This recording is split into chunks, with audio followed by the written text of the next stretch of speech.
ஆதியாகமம் 39 அதிகாரம் 9 தேவனுக்கு விரோதமாய் பாவம் செய்வது எப்படி?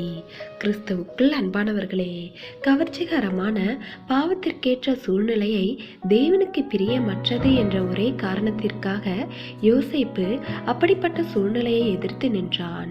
தேவன் மேல் யோசேப்பு வைத்திருந்த விசுவாசமானது தேவன் மேல் அவன் வைத்திருந்த தேவ பயத்தை அதிகமாக்கி இருந்தது.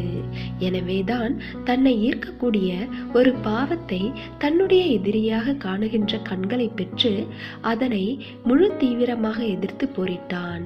விசுவாசமானது பாவத்தை விரோதியாக எண்ணி வெறுக்கின்ற ஒரு வித்தியாசமான மனோபாவத்தை கொடுத்திருந்தது. பாவம் எவ்வளவுதான் அழகாகவும் நம்மை ஈர்க்கக்கூடியதாகவும் இருந்தாலும் அது வெறுக்கப்பட வேண்டிய எதிரியாக இருக்க வேண்டுமே அன்றி அது ஏற்கப்பட வேண்டிய நண்பன் அல்ல என்ற விழிப்புணர்வு இருக்க வேண்டும்.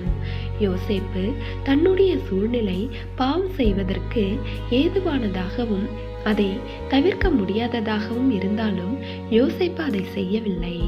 அவன் பாவத்திற்கு எதிராக போவதற்கு வாய்ப்பற்றிருந்த சூழ்நிலையை குறித்து கவலைப்படவில்லை. தவறை நியாயப்படுத்த தனக்கிருந்த வாய்ப்புகளை பயன்படுத்த அவன் விரும்பவில்லை.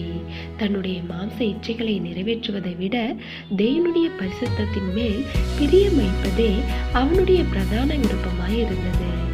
எனவே தேவ பிள்ளைகளே, இன்று நம்முடைய விசுவாசம் தேவ பயத்தை அதிகரிக்கக்கூடிய வகையிலும் பாவத்தை எதிர்க்கக்கூடிய வகையிலும் இருக்கின்றதா என்பதை சிந்திக்க வேண்டும். அப்பொழுதுதான் யோசேப்பை போல நாமும் தேவனுக்கு முன்பாக பிரியமானவர்களாக வாழ முடியும்.